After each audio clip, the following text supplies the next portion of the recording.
ആകാശവാണി. നമസ്കാരം. വാർത്തകൾ വായിക്കുന്നത് അനിൽകുമാർ. പ്രധാന വാർത്തകൾ. ഫ്രാൻസിസ് മാർപ്പാപ്പ ഇനി ഓർമ്മ.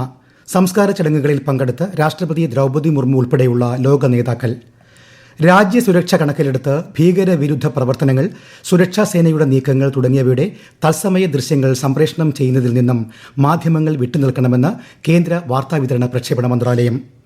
വ്യോമപാത നിയന്ത്രണങ്ങളുടെ പശ്ചാത്തലത്തിൽ യാത്രക്കാരുടെ സുരക്ഷ അടക്കമുള്ള കാര്യങ്ങൾക്ക് സഹായകമായ നടപടികൾ സ്വീകരിക്കാൻ വിമാന കമ്പനികൾക്ക് കേന്ദ്ര നിർദ്ദേശം. രാജ്യപുരോഗതിയിൽ യുവജനങ്ങൾക്ക് വലിയ ഉത്തരവാദിത്തമുണ്ടെന്ന് പ്രധാനമന്ത്രി നരേന്ദ്രമോദി.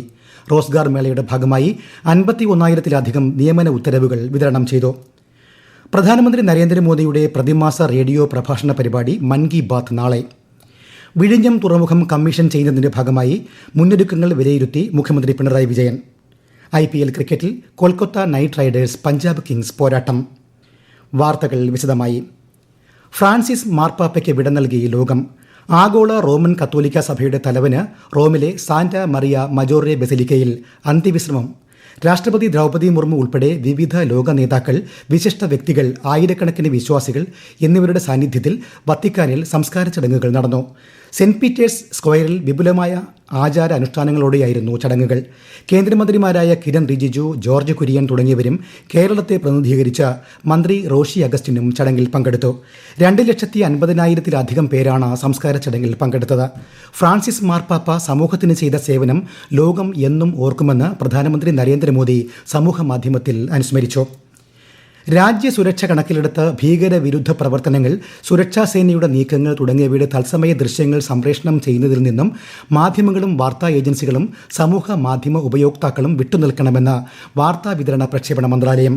പ്രതിരോധ പ്രവർത്തനങ്ങളുമായി ബന്ധപ്പെട്ട തന്ത്രപ്രധാന വിവരങ്ങൾ മുൻകൂട്ടി വെളിപ്പെടുത്തുന്നത് എതിരാളികളെ സഹായിക്കുമെന്നും സൈനികരുടെ സുരക്ഷയ്ക്ക് ഇത് പ്രതിസന്ധി സൃഷ്ടിക്കാനിടയുണ്ടെന്നും മന്ത്രാലയം പ്രസ്താവനയിൽ അറിയിച്ചു. കാർഗിൽ യുദ്ധം, മുംബൈ ഭീകരാക്രമണം, കാണ്ഡഹാർ തട്ടിക്കൊണ്ടുപോകൽ എന്നിവയെ നിയന്ത്രണരഹിതമായ മാധ്യമ റിപ്പോർട്ടിംഗ് പ്രതികൂലമായി ബാധിച്ചിരുന്നു. പ്രതിരോധ സുരക്ഷാ പ്രവർത്തനം അവസാനിക്കുന്നതുവരെ സർക്കാർ നിയോഗിക്കുന്ന ഉദ്യോഗസ്ഥർ നൽകുന്ന വിശദാംശങ്ങളിലേക്ക് റിപ്പോർട്ടിംഗ് പരിമിതപ്പെടുത്തണം. പ്രതിരോധ സുരക്ഷാ സംബന്ധിയായ പ്രവർത്തനങ്ങൾ റിപ്പോർട്ട് ചെയ്യുമ്പോൾ പരമാവധി ഉത്തരവാദിത്തം നിർവഹിക്കാനും നിലവിലുള്ള കേബിൾ ടെലിവിഷൻ നെറ്റ്വർക്ക്സ് ഭേദഗതി നിയമം 2021 വ്യവസ്ഥകൾ കർശനമായി പാലിക്കാനും നിർദ്ദേശം നൽകി. വ്യോമപാത നിയന്ത്രണങ്ങളുടെ സാഹചര്യത്തിൽ യാത്രക്കാരുടെ സുരക്ഷ അടക്കമുള്ള കാര്യങ്ങൾക്ക് സഹായകമായ നടപടികൾ സ്വീകരിക്കാൻ വിമാന കമ്പനികൾക്ക് നിർദ്ദേശം നൽകി കേന്ദ്ര സർക്കാർ. വ്യോമപാതയിലെ മാറ്റങ്ങൾ, യാത്രാസമയം, യാത്രയ്ക്കിടെയുള്ള സാങ്കേതിക തടസ്സങ്ങൾ എന്നിവ സംബന്ധിച്ച് മുൻകൂട്ടി അറിയിപ്പ് നൽകണം. യാത്രയിൽ ആവശ്യമായ ശുദ്ധജലവും ഭക്ഷണവും വൈദ്യസേവനങ്ങളും ഒരുക്കാനും നിർദ്ദേശമുണ്ട്. ജമ്മുകാശ്മീരിലെ പഹൽഗാമിൽ നടന്ന ഭീകരാക്രമണത്തെ ശക്തമായി അപലപിച്ച് ഐക്യരാഷ്ട്ര രക്ഷാസമിതി ഭീകര ആഗോള സമാധാനത്തിന് വലിയ ഭീഷണിയാണെന്നും കൗൺസിൽ അംഗങ്ങൾ പ്രസ്താവനയിൽ വ്യക്തമാക്കി. ഭീകരാക്രമണ പശ്ചാത്തലത്തിൽ അമേരിക്ക ഇന്ത്യക്കൊപ്പമുണ്ടെന്ന് US national intelligence director Tulsi Gabbard അറിയിച്ചു. ജമ്മുകാശ്മീരിലെ നിയന്ത്രണ രേഖയിൽ ഇന്നലെ രാത്രി പാകിസ്ഥാൻ നടത്തിയ വെടിവയ്പ്പിന് തിരിച്ചടി നൽകി ഇന്ത്യൻ സൈന്യം. പാകിസ്ഥാൻ സൈന്യം യാതൊരു പ്രകോപനവുമില്ലാതെ വെടിയുതിർക്കുകയായിരുന്നു. ആളപായമൊന്നും റിപ്പോർട്ട് ചെയ്തിട്ടില്ല. ഗുജറാത്തിലെ അഹമ്മദാബാദിലും സൂറത്തിലും നടത്തിയ വ്യാപക പരിശോധനയിൽ അനധികൃതമായി തങ്ങിയ 550 പേരെ കസ്റ്റഡിയിലെടുത്തു. 450-ലേറെ പേർ ബംഗ്ലാദേശിൽ നിന്നുമുള്ളവരാണ്. അഹമ്മദാബാദ് ക്രൈംബ്രാഞ്ച്, സാമ്പത്തിക കുറ്റകൃത്യ വിഭാഗം, സ്പെഷ്യൽ ഓപ്പറേഷൻ ഗ്രൂപ്പ് എന്നിവ ഇന്ന് പുലർച്ചെ നടത്തിയ സംയുക്ത പരിശോധനയിലാണ് ഇവർ പിടിയിലായത്. 457 പേരെ അറസ്റ്റ് ചെയ്തതായും അന്വേഷണം പുരോഗമിക്കുന്നതായും ഇവരെ നാടുകളിലേക്ക് തിരികെ അയക്കുമെന്നും അഹമ്മദാബാദ് ക്രൈംബ്രാഞ്ച് ജോയിന്റ് കമ്മീഷണർ അറിയിച്ചു. രാജ്യത്തിന്റെ സമ്പദ് വ്യവസ്ഥയെ ശക്തിപ്പെടുത്തുന്നതിലും ആഭ്യന്തര സുരക്ഷ, ആധുനിക അടിസ്ഥാന സൗകര്യ വികസനം എന്നിവയിലും യുവജനങ്ങൾക്ക് വലിയ ഉത്തരവാദിത്തമുണ്ടെന്ന് പ്രധാനമന്ത്രി നരേന്ദ്രമോദി. രാഷ്ട്രനിർമ്മാണത്തിൽ യുവജനങ്ങൾ പങ്കാളികളാകുമ്പോൾ രാഷ്ട്രം അതിവേഗം വികസിക്കുമെന്നും പ്രധാനമന്ത്രി പറഞ്ഞു. ദേശീയ തല റോസ്ഗാർ മേളയുടെ ഭാഗമായി വിവിധ സർക്കാർ വകുപ്പുകളിൽ നിയമിതരായ 51,000-ലധികം യുവജനങ്ങൾക്ക് വീഡിയോ കോൺഫറൻസിംഗിലൂടെ നിയമനപത്രം വിതരണം ചെയ്യുകയായിരുന്നു പ്രധാനമന്ത്രി. किसी भी राष्ट्र की प्रगति और उसकी सफलता की नींव उस राष्ट्र के युवा होते हैं. जब युवा राष्ट्र के निर्माण में भागीदार होते हैं तो राष्ट्र तेज विकास भी करता है और विश्व में अपनी पहचान भी बनाता है. भारत का युवा आज अपने परिश्रम और इनोवेशन से दुनिया को ये दिखा रहा है कि हम में कितना सामर्थ्य है. മുംബൈയിൽ സംഘടിപ്പിക്കുന്ന ലോക ശ്രവ്യ ദൃശ്യ വിനോദ ഉച്ചകോടി വേവ്സ് 2025 കേന്ദ്ര ബിന്ദു രാജ്യത്തെ യുവജനങ്ങളാണെന്നും വിവിധ മേഖലകളിൽ സ്ത്രീ പങ്കാളിത്തം വർദ്ധിക്കുകയാണെന്നും പ്രധാനമന്ത്രി പറഞ്ഞു. രാജ്യത്തെ 47 ഇടങ്ങളിലാണ് തൊഴിൽ മേളകൾ സംഘടിപ്പിച്ചത്. രാഷ്ട്രനിർമ്മാണത്തിനായി പ്രവർത്തിക്കാനുള്ള വലിയ ഉത്തരവാദിത്തമായി സർക്കാർ ജോലിയെ യുവാക്കൾ കാണണമെന്ന് കേന്ദ്ര സഹമന്ത്രി കമലേഷ് പാസ്വാൻ 15ാമത് റോസ്ഗാർ മേളയുടെ ഭാഗമായി തിരുവനന്തപുരത്ത് സംഘടിപ്പിച്ച പരിപാടിയിൽ സംസാരിക്കുകയായിരുന്നു അദ്ദേഹം. ആദായ നികുതി വകുപ്പിന്റെ ആഭിമുഖ്യത്തിൽ കൊച്ചിയിൽ സംഘടിപ്പിച്ച തൊഴിൽ മേളയിൽ കേന്ദ്ര സഹമന്ത്രി സുരേഷ് ഗോപി നിയമനപത്രം വിതരണം ചെയ്തു. സർക്കാർ ജോലിയിൽ പ്രവേശിക്കുന്ന യുവാക്കൾ രാജ്യത്തിന്റെ പുരോഗതിക്കും വികസനത്തിനും അർത്ഥവത്തായ സംഭാവന നൽകണമെന്ന് അദ്ദേഹം പറഞ്ഞു. പ്രധാനമന്ത്രി നരേന്ദ്രമോദിയുടെ പ്രതിമാസ റേഡിയോ പരിപാടിയായ മൻ കി ബാത്ത് നാളെ. പരിപാടിയുടെ 121ാം പതിപ്പാണിത്. ആകാശവാണിയുടെയും ദൂരദർശന്റെയും എല്ലാ ശൃംഖലകളിലും പരിപാടി ലഭ്യമാകും. ഹിന്ദി പ്രക്ഷേപണം കഴിഞ്ഞാലുടൻ പ്രാദേശിക ഭാഷകളിൽ മൻ കി ബാത്ത് കേൾക്കാം. ഈ വാർത്തകൾ ആകാശവാണിയിൽ നിന്ന്. വിഴിഞ്ഞം അന്താരാഷ്ട്ര തുറമുഖം കമ്മീഷൻ ചെയ്യുന്നതിനുള്ള നടപടിക്രമങ്ങൾ അതിവേഗം പൂർത്തിയാകുന്നു. അടുത്ത മാസം 2-ന് പ്രധാനമന്ത്രി നരേന്ദ്രമോദിയാണ് തുറമുഖം രാജ്യത്തിന് സമർപ്പിക്കുന്നത്. കമ്മീഷൻ ചെയ്യുന്നതിന്റെ മുന്നൊരുക്കങ്ങൾ മുഖ്യമന്ത്രി പിണറായി വിജയൻ വിഴിഞ്ഞത്ത് നേരിട്ടെത്തി വിലയിരുത്തുന്നു. അന്തരിച്ച ചരിത്രകാരനും ICHR മുൻ ചെയർമാനുമായ MGS നാരായണന് ചരിത്ര നഗരത്തിന്റെ യാത്രാമൊഴി. ഭൗതികദേഹം ഔദ്യോഗിക ബഹുമതിയോടെ മാവൂർ റോഡ് സ്മൃതിപഥത്തിൽ സംസ്കരിച്ചു.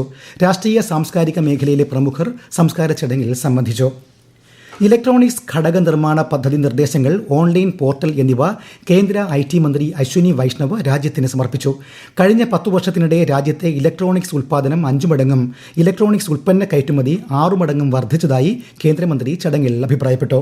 Electronics manufacturing has grown 5 times in the last 10 years. Our exports have grown 6 times in the last 10 years. These are CAGRs of 17%, 18%, 20% plus. Phenomenal growth. And this is just the beginning. The initial effort which is required to get that momentum, that is what has happened so far. Electronics വിതരണ ശൃംഖലയിൽ രാജ്യത്തെ സ്വയം പര്യാപ്തമാക്കാൻ ലക്ഷ്യമിട്ടാണ് പദ്ധതിക്ക് കേന്ദ്ര cabinet അടുത്തിടെ അംഗീകാരം നൽകിയത്. ദക്ഷിണ ഇറാനിലെ ബന്ദർ അബ്ബാസ് നഗരത്തിലെ ഷഹീദ് രാജെ തുറമുഖത്തിൽ വൻ സ്ഫോടനം. അപകടത്തിൽ 4 പേർ മരിച്ചു. 500-ലേറെ പേർക്ക് പരിക്കേറ്റു. തുറമുഖത്തിൽ സൂക്ഷിച്ചിരുന്ന കണ്ടെയ്നറുകൾ പൊട്ടിത്തെറിച്ചാണ് അപകടം. എന്നാൽ എണ്ണ ശുദ്ധീകരണ വിതരണ ശൃംഖലകളെ അപകടം ബാധിച്ചിട്ടില്ലെന്ന് അധികൃതർ വ്യക്തമാക്കി. ഒമാനിൽ അമേരിക്കയുമായി ആണവ ചർച്ചകളുടെ 3ാം ഘട്ടത്തിന് ഇറാൻ തുടക്കമിട്ടിരുന്നു. IPL ക്രിക്കറ്റിൽ Kolkata night Riders Punjab Kings പോരാട്ടം. ടോസ് നേടിയ പഞ്ചാബ് ബാറ്റിംഗ് തിരഞ്ഞെടുത്തു. കൊൽക്കത്തയിലെ ഈഡൻ ഗാർഡൻസിലാണ് മത്സരം. ശ്രീലങ്കയിൽ നടക്കുന്ന വനിതാ ത്രിരാഷ്ട്ര ക്രിക്കറ്റ് പരമ്പരയിലെ ആദ്യ മത്സരത്തിനായി ഇന്ത്യ നാളെ ഇറങ്ങും. പ്രാദേശിക സമയം രാവിലെ 10-ന് ആരംഭിക്കുന്ന കളിയിൽ ആതിഥേയരാണ് ഇന്ത്യയുടെ എതിരാളികൾ. ദക്ഷിണാഫ്രിക്കയും പരമ്പരയിൽ പങ്കെടുക്കുന്നുണ്ട്. ഹർമൻപ്രീത് കൗറാണ് ഇന്ത്യൻ സംഘത്തെ നയിക്കുക. കഴിഞ്ഞ 10 വർഷത്തിനിടെ ഇന്ത്യ 17.1 കോടിയിലധികം ആളുകളെ കടുത്ത ദാരിദ്ര്യത്തിൽ നിന്ന് മോചിപ്പിച്ചതായി ലോകബാങ്ക് റിപ്പോർട്ട്. ലോകബാങ്കിന്റെ ദാരിദ്ര്യവും തുല്യതയും സംബന്ധിച്ച 2025 റിപ്പോർട്ട് പ്രകാരം ഉത്തർപ്രദേശ്, മഹാരാഷ്ട്ര, ബീഹാർ, പശ്ചിമബംഗാൾ, മധ്യപ്രദേശ് എന്നീ സംസ്ഥാനങ്ങളിലാണ് പ്രധാനമായും അതിദാരിദ്ര്യം കുറഞ്ഞിട്ടുള്ളത്. ഗ്രാമപ്രദേശങ്ങളിൽ 2011-12 18.4% അതിദാരിദ്ര്യം 2022-23 2.8%, നഗരപ്രദേശങ്ങളിൽ 10.7% നിന്ന് 1.1% കുറഞ്ഞതായി റിപ്പോർട്ട് വ്യക്തമാക്കുന്നു. രാജ്യത്തിന്റെ മുഴുവൻ വൈദ്യുതി ആവശ്യകതയും നിറവേറ്റാൻ പ്രതിജ്ഞാബദ്ധമാണെന്ന് കേന്ദ്ര ഊർജ്ജമന്ത്രി മനോഹർ ലാൽ. സിക്കിമിൽ വടക്കുകിഴക്കൻ സംസ്ഥാനങ്ങളിലെ ഊർജ്ജ മന്ത്രിമാരുടെ മേഖലാ സമ്മേളനത്തിൽ പങ്കെടുത്ത ശേഷം മാധ്യമങ്ങളോട് സംസാരിക്കുകയായിരുന്നു അദ്ദേഹം. ഊർജ്ജ ഉൽപ്പാദനം വർദ്ധിക്കുന്നതിനനുസരിച്ച് തൊഴിലവസരങ്ങൾ സൃഷ്ടിക്കപ്പെടുമെന്ന് അദ്ദേഹം പറഞ്ഞു. തമിഴ്നാട്ടിലെ ശിവകാശിയിൽ പടക്കശാലയ്ക്ക് തീപിടിച്ച് 3 പേർ മരിച്ചു. 5 പേർക്ക് പരിക്കേറ്റു. രാസപദാർത്ഥങ്ങൾ കൂട്ടിക്കലർത്തുന്നതിനിടെയാണ് അപകടമുണ്ടായതെന്നാണ് റിപ്പോർട്ട്. 200ഓളം തൊഴിലാളികളാണ് ഇവിടെ ജോലി ചെയ്യുന്നത്. പ്രധാന വാർത്തകൾ വീണ്ടും. ഫ്രാൻസിസ് മാർപ്പാപ്പ ഇനി ഓർമ്മ.